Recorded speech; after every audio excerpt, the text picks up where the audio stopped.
performance, and I'm going to say why is it so. So the speed rounds, you can take any question type, you take a portion. So when it comes to the read aloud, you could have a very short text, but with a, let's say, challenging vocabulary, with the recording, and ask them, play the recording and ask them to correct the sentence. So the creativity, I guess, is the key to juggle in between the sessions with an element that will create this language input and the curiosity at the same time. And Kasia, I can see that you wanted to share something from your perspective. Yeah, I mean, my teaching days are over too, but I'm still learning various things, and I remember that, I will completely agree with Julian that don't try to pack too much, and I will also agree that structure and balance between the cognitive load and the difficulty of the material is really important. So if you are trying to challenge your students with sort of difficult vocabulary, for example, then maybe make the task or weave it into a task that they're familiar with, so they don't have to think about, well, what is this task really about? They can actually focus on solving it. That's true. But on the other hand, try to always have this element of surprise. Because when you introduce a different format, a different type of activity, then you are taking your test takers and your students out of their comfort zone, and in a way, by doing that, they practice how to be out of their comfort zone when they see something unusual, and how to go to their resources in their head and use that language that they've learned so far in those unexpected sort of moments. And I think in any test, not just be academic, that becomes useful. I mean, if you prepare, the format, all that's all great, but we all have surprises, and I think motivation is really important as well. Your students best. There are different backgrounds and circumstances and different reasons why learners are in your classrooms, what age they are, why they're learning. Obviously here we're talking about the test, but maybe try to learn a bit more about them, what their interests are, and again base learning language around the areas of interest. That's just additional sort of advice. So the last question, and then we'll jump into the Q&A, looking at the time, we have time.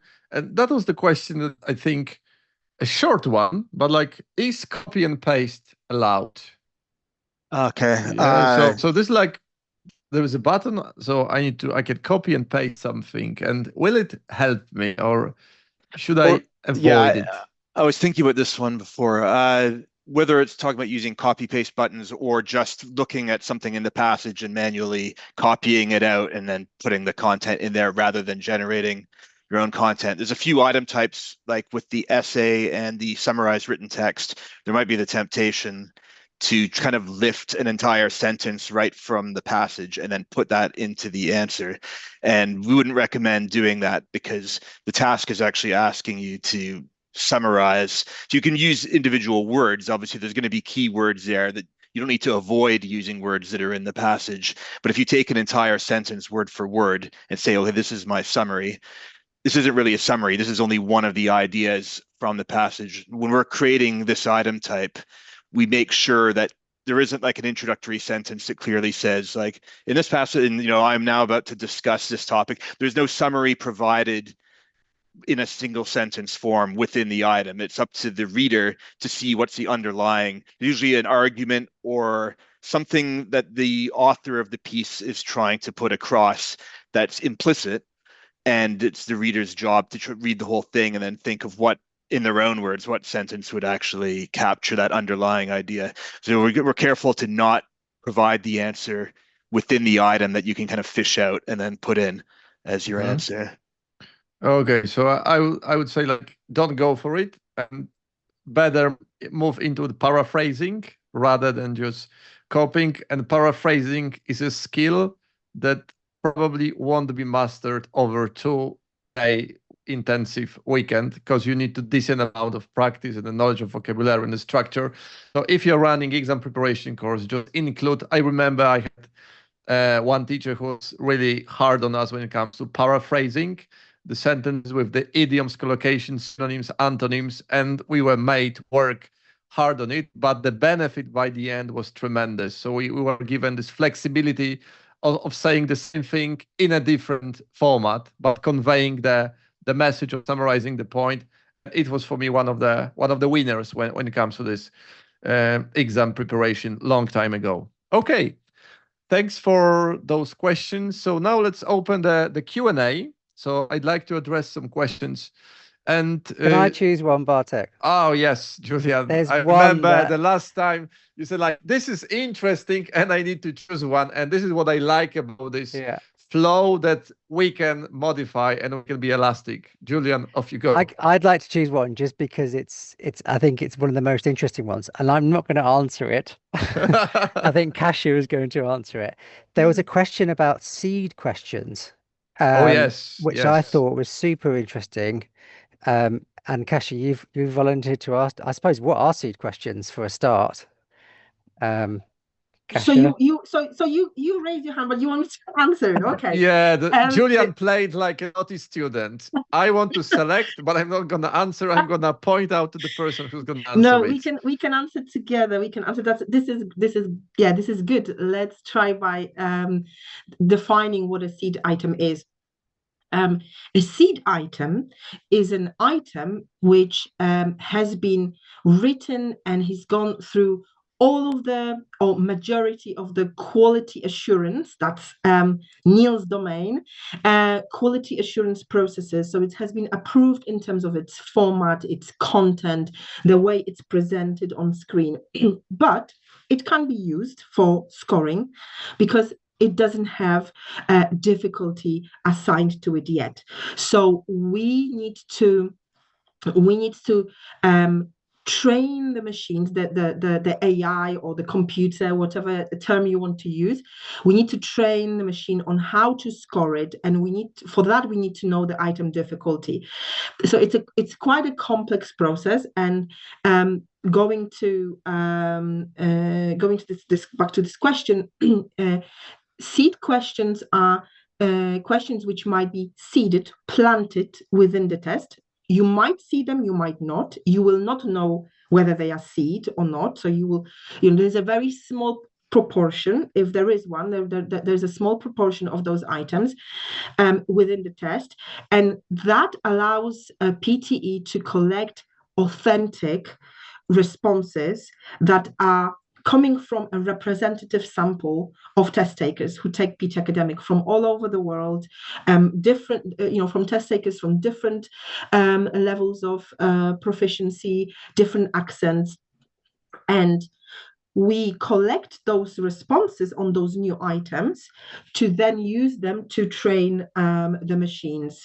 I can talk more about this process, but I'll let Julian ask another question. Yeah, Julian, you want to build upon, or you're going to ask another question? And Kasia, so are these seed questions unmarked, so they don't contribute? Correct. Yeah. That's a good point that I forget to mention. Yes, they are not. You are not marked on them, so you will be answering them. Because you don't know that they are seed, you're giving it a full effort. I mean, I assume that anyone who goes and takes PT Academic test really goes for it and wants to achieve the highest score. So there's a full authentic effort, but you're not going to be scored on it because, as I said, we are only gathering information about this item first, and there's still a process to go through before this item is added to a live item bank. Yeah. So we suggest complete effort across the whole test. So absolutely, for all test takers. I think the other good thing about seed questions is if you've got a student who's through a test and they get a really difficult question, they shouldn't feel sad about it or be like, oh my God, I didn't do so well in that question. Just keep on going and keep their motivation up. Mm-hmm. Absolutely. And just because you feel like you haven't done well on it, I mean, it might be a question that is a difficult level question. And I mean, that's the whole point sort of the test where you presented with different difficulty questions and the way you answer them. And there are some questions there about sort of partial credit and full credit. Have a go, give it your full effort, and you might be surprised. You will still get, you might still get some points that will then contribute. Gaining even some points on the difficult items will have a really positive impact to your overall score as well. So absolutely full effort all the way. Okay, I'm gonna remember this phrase: full effort all the way. Maybe another logo for the forthcoming strategies. Thanks a lot. There is a question, and I think it's worth answering, because there's a question: what is partial credit? Okay. And because sometimes you can infer it, you can read it, but sometimes someone could be new and say like, okay, but there is a partial credit. What does it really mean? All right, so some items like, for example, repeat sentence, you'd get a point for every correct word that you've said in the correct part of the sentence. So the words have to be in the correct order, and they also have to be pronounced clearly so that the auto marker notices are correct. So it's possible on an item like this. It's not like the read aloud or the repeat sentence, you either get it right or wrong. You could get 6 out of the 14 words right, and then you will get 6 of those 14 points right. So multiple answer, multiple choice question that might have 2 or 3 correct answers. You might get 1 or 2 of those 3 right, and then you might get 1 wrong. In that case, is actually negative marking for that specific item type, that to make sure that you don't just select all the options and say, well, I must have got right there. You have to kind of be careful about where you're doing that. There's not many items like that use negative marking. It's quite a few of the spoken ones would be partial credit, like anything where like a read aloud, you might read half of it and then the time ends, so you can't get the full marks on the content because you haven't said everything, but you have said some of it. So then it'll affect your score, but you won't be immediately given a 0. Is there anything? I'm not sure if there's anything else to add about that. It's always worth making a full effort because you can always get something out of the question. It's not sort of like, I heard the sentence, but I didn't hear the last bit, so I don't know what to say now. It's always worth making an attempt at a sentence and hoping to get some of the words. Julian. Yes, Julian? Yeah, I think that's really useful, Neil. And just to reiterate what Kasia said before, the score guide is a teacher's best friend. If you can have the score guide in front of you when you're teaching, it can just help you with any of those questions, help you with understanding what's partial credit, what's full credit, what's negative marking, so you can help your students. So just keep on referring back to that score guide. That's where sort of all the secrets are. Okay.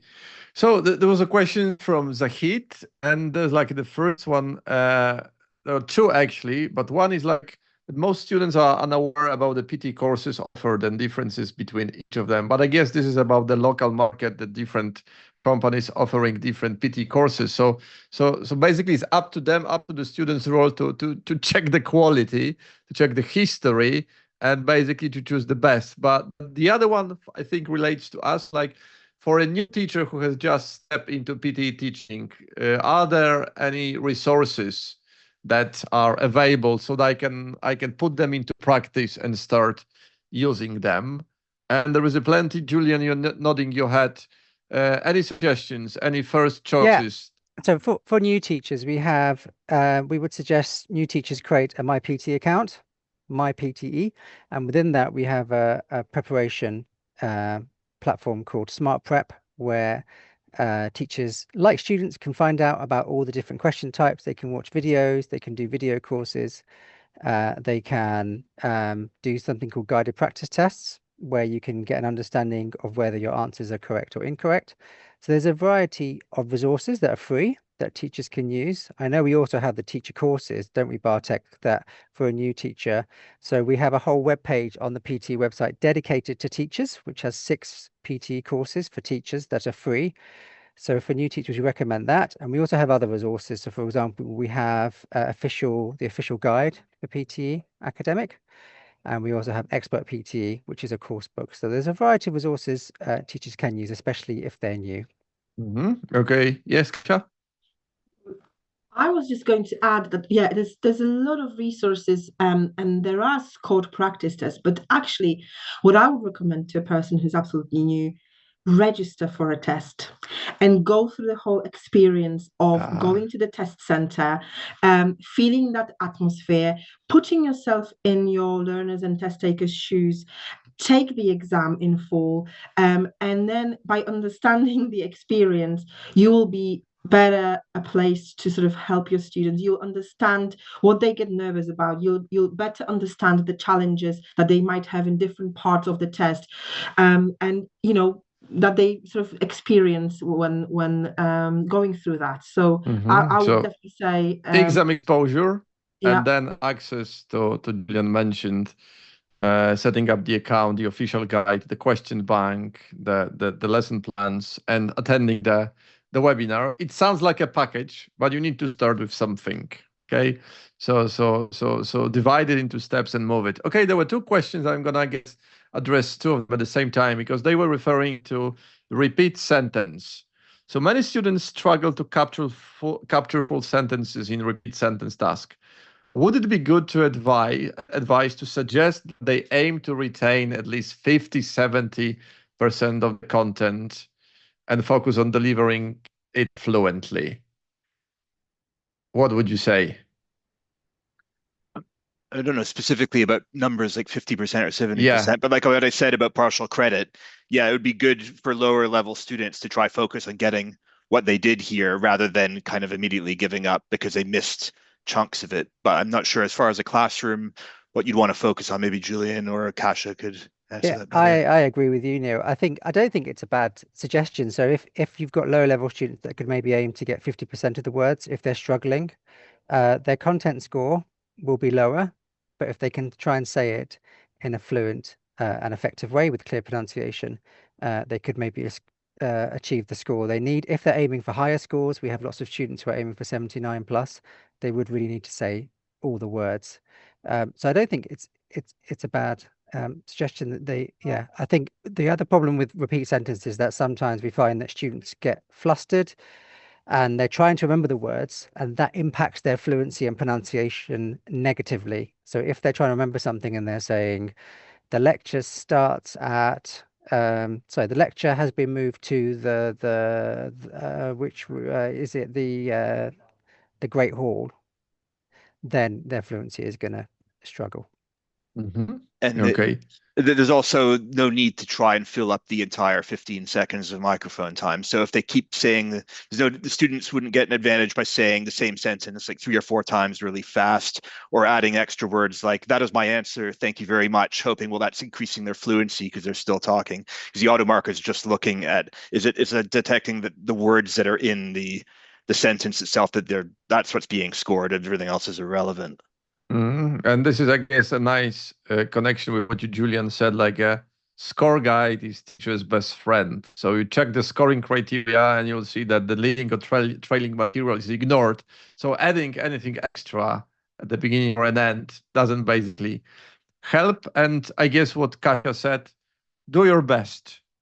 Okay, once you do decent preparation, I hope, because when it's the preparation that Neil mentioned, like 2 days before, then I'm just gonna pray, because this is the only support that I can get 2 days. But when you've done decent preparation, you attempt the test, do your best to answer every question type to the best of your knowledge. I think just be very careful, of course, with any advice like this you're giving.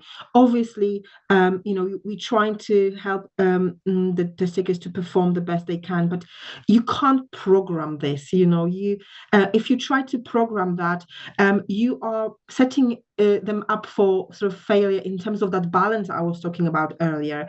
It's not just about the fluency. It's not just about content. There needs to be a balance. And if you sort of give them a tip like this, they might get fixated on this. Oh, all right, well, if I can't remember, maybe I'll just act in a certain way, and then they again losing that opportunity to really give their 100% on the task. So I'm just saying, just be careful about the advice that you give. Try to be as natural and just do your best without overthinking it. Mm-hmm. Thanks. So now let's change the category, because we had about repeat sentence, and there was like Ahmed Abdulaziz asked, like, how many words are to be written for PT or email? Yeah, so how about this one? I think currently the core prompt says write at least 100 words. So it's good to aim for around there and slightly above it. There's no great advantage to writing like 250 words. There's a point where the email tasks are designed where 120 words. So there'll be a point where that should be enough words to cover the bullet points that are in the email prompt, and any extra writing is just going to be increasingly off topic or irrelevant, and it's not necessarily going to be negatively marked, but it's going to be a waste of the test taker's time and not really contributing to the answer. Like a good email answer is concise and addresses what's directly in the prompt. There's not really a need to bring in other random material that's vaguely on the same topic that isn't really supporting a response to one of the bullet points. There is a negative score if the email is significantly shorter than what's needed. We can't get into the actual details of the specific scoring, like how exactly that's weighted and that, as far as, I don't think, Kasia, right? Like we wouldn't. No, I don't think so. Nah, but I think just aiming for the kind of the 100 to 120 words, that should be enough for any of the email items in core. Okay, thanks a lot. So if you see any other interesting question, you can just call it out, because the questions are jumping in and out, and I'm trying to. I have one. It's really difficult to answer, but just a bit of advice. Mohammed, thank you for that. Oftentimes, I see a student with reading 70, writing 65, listening 75, so around the same, and then speaking 30, 40. Is that because the test did not go so well? Was there something wrong with the computer? How can that be tackled on students' end? And this is a really good question. This could happen, that the test taker sort of really exceeds in some of the skills and they don't do so well on others. But yeah, as you say, we would probably expect it to be sort of fairly even. If the test taker, for any reason, suspects that something might have gone wrong, either with the equipment in the test center, or maybe they noticed that something on the screen felt like it disconnected, they should notify the person in the test center, in the room, the person who's the supervisor, immediately. That person will log that incident, and that will be investigated. So it will go to the investigations team, and that will be checked. Now, what test taker can also do is, if you go to PT Academic website, there is a post-result service policy, and there is an option there to request technical review. And that is exactly for that purpose. If you suspect that something didn't go quite well, apply for that, and PT team will check whether they will listen to your audio recordings. They will check whether there was something, maybe there's blank recordings. If there are blank recordings, then obviously something might have been wrong with the equipment, or maybe if there's a lot of sort of plosives, like the blowing of the air into the mic, which could be due to poor headset that they were given, then that absolutely should be flagged, and we will investigate and report on this. Okay. There was a question from Alex, like, could you recommend or introduce systematic methods and teaching resources for PT reading instruction? As a frontline teacher, I feel the teaching approaches for reading are quite limited. So like systematic, so I would say like what Julian mentioned, so these are the resources to start with. And once you get access to the official guide, there are quite a few, apart from the question bank and the videos about common mistakes, there are PDF documents, how to develop reading skills, writing skills, listening skills. So this is like a starter. There is also a PT Expert course book. So this is like not a crash course, like 2 or 3 weeks, but this is like 2-level standard language course. And when this skills development takes gradually from one skill to the another, and this is like where you build the skills in the whole language learning process. Julian, anything to add? Yeah, no, that sounds really good, Bartek. I would just add that and maybe I'm treading Neil on your toes here, that when we're writing these reading questions, they're testing a variety of reading skills. So there's not really one systematic approach that you can give to just say, do this, do this, do this, do this. and then you're good. They're all testing a variety of reading skills. So it's a little bit difficult to just give sort of a hard and fast rule of you must do this, you must do this. I think what's better for students is that they have a variety of reading skills and techniques, which are things like reading quickly, reading for gist, reading for detail. If it's reading, writing, fill in the blanks, it's read it very quickly first time round, then identify the gaps, look at the options, read around the options, and then use some of those tips that we've spoken about today. So they do need lots of different tips for the different question types. There's not really one systematic way to teach it. Julian, do you think that when you're teaching reading, it's better to kind of integrate it with the other skills rather than trying to teach reading in isolation? So like using reading text as a way for students to then practice speaking and writing. They can be engaging with it by writing responses to the written text, or having a class discussion about what was in a reading passage, rather than just purely teaching reading as an isolated skill that doesn't really connect with the other skills. That's kind of what I found when I was teaching, that reading was the hardest, because you're often just telling, if you're just saying to the students, read this, okay, now read that, read it quickly, but their level is low, they can't. So it's sort of like, what do you do with reading to actually make it something that they can manage? And it's So this is a nice connection with those questions, like how to make this lesson beginning interesting. So not only the beginning, but how to make the reading skill practice interesting for the students, so that they will not listen for A, B, or C, but they would get something more than the element. If you are the audience is interested, because in one of my exam preparation courses, we had like extensive speed reading practice, and there is an element for you to Google, which is called peripheral vision.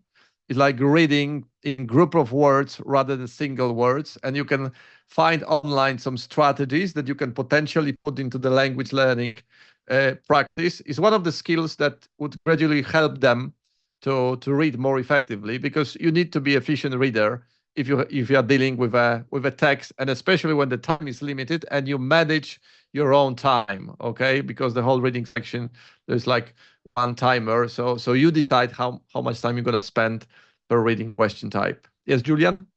Yeah, and I love that, Neil. So I think that's the problem, is that it needs to be communicative. They should be doing integrated skills. They should be talking about it, talking about reading. I think as teachers, we have a tendency to focus on did they get the answer right or not? And that's all we care about. Where actually we need to understand how they got to the answer, or how they didn't get to the answer. And that can be a discussion in its own right. So if you've got one student who's getting it, how come they're getting it, and what skills are they using to get it versus another student? So I think, there's some lovely advice. And I think just to go off, there's a couple of questions. I think the problem nowadays with preparation, and sometimes teachers preparing students for high stakes tests, is that it can be quite lonely for a student. It's very much like, do this by yourself, or we've got some AI practice, do loads of practice, and then just see what score you get. And a little bit, we need to go back to what it was like 10 years ago, right? Which was students talking to each other. There's a communicative approach. They're discussing things. They're improving their fluency, and the teacher is supporting them. So I think that's my bugbear. And I get lots of questions around what AI practice is the best. But my thing is that we need to go beyond just AI practice and scores. And that's why you guys as teachers are so integral to everything that we do for PT, but also just your jobs, because students really need teachers. Okay, we need really teachers. Great. Okay, so we've got like 4 minutes. So as Julian, you selected the favorite question. Is there anyone with your own favorite question? Do I get to nominate a final question? Final, last but one, or maybe Neil would find something like, this is something that would make my day if I answer it. Like, let's have a look at the final look at the Q&A, and if you think the questions are appearing is like never ending, but we're gonna have another Ask Me Anything session. So is there anything to address? Should take this question from Alex around switching from IELTS. Can you give some suggestions in terms of teaching? Unless Kasia or Neil want to nominate a better question. No, we can talk about that. There is another one about sort of our templates working in speaking or not, but I think we've sort of covered Yeah, that. it's covered, so we can go for what you suggested, Yeah. Julian. So I think so the majority of teachers who teach PT will, like me, have an IELTS background.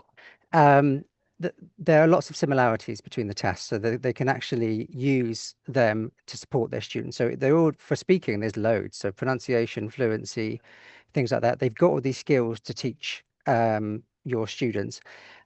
Sometimes we say there are lots of similarities, but at the same time, some of the questions can be quite different. So things like read aloud, repeat sentence are not things you do in IELTS. So we'd suggest going through the questions with your students. If you're new to PTE, your IELTS background will help you, but you've still got to get to grips with these questions and the tips and the techniques. On the other side, all the things you do around teaching vocabulary, teaching grammar, teaching skills are going to be exactly the same. So that will help whether you're teaching IELTS or PTE. I've got a final question. I love the final. Okay, Can I have a final I'm gonna one? close it. Yeah. Which is this question about one-line strategy. Okay, quite popular. One-line strategy. Yeah. Yeah. What about this one? So this concept of one-line strategy where a student is just reading maybe the first line or the last line, we do not recommend this. It will cause the student to receive a low score. What we recommend is for read aloud, the student should try their best to read all the words possible. They need to give themselves the best opportunity to score the highest they can. If they're skipping words, it's not going to do that. So if I were to listen to you and remember, I would say, like, whenever I hear something and I can give a label, it's a trick, there is a chance that it's not gonna serve me. So it's not a strategy to perform, it's rather a trick. So whenever you're using tricks to avoid something, it's not the best element for getting a score. Yes, Kasia. Exactly. By reducing the length, I mean, you will be losing content points because, as we said, you have to read the text faithfully and accurately, and there is all of the text. But if if you're not reading all of it, because obviously, as Neil pointed out, sometimes it's unintentional. The time runs out, but you're taking away opportunity for you to show your skills. And you might think that the sentence or two or three that you've read are going to be, oh, these are the ones I feel comfortable about, but you don't know fully whether that, read all of it. As I said, full effort all the way, and only then you're giving yourself the real chance to score highly and demonstrate your skills. And I guess it's a nice closing sentence: full effort all the way. And this is the message for the test takers. And this is the message for the you should print t-shirts. Yeah, full effort time. all the way. Yeah. Or it's a nice little promo campaign for one of the language schools somewhere. Maybe they will use an inspiration. Full effort all the way. Let's study with me. Okay. Thank you for being with us. Thank you, Kasia, Neil, and Julian, for sharing your insights on the questions. And I do realize there's like a never-ending story with the questions. They keep coming. So we are doing our best to answer. Maybe the next Q&A, I will make a rule that we'll have one sentence only to answer the question. That could be a real challenge. But since we are learning as well, we are experimenting and seeing what works. What could work better. So maybe the next time we'll do an experiment and we'll say like a one sentence maximum answer, and then we move on to check the number of questions answered. Julian is nodding his head, so I'm really interested. I love the idea, Bartek. What he's gonna write to me in the chat once we finish about it. What a fantastic idea! One sentence answer. What a fantastic ideas! Yeah, and Bartek, do all of it. Thanks a lot for being with us. Thanks a lot for sharing your knowledge, and I hope that this knowledge presented will serve our audience as an inspiration to dig deeper, to do something differently in the preparation period. Because when you do something differently there, you might expect different results, and this is the chance where students could perform in a different way. Anything else to add? If not, then let's call it a day. Thank you.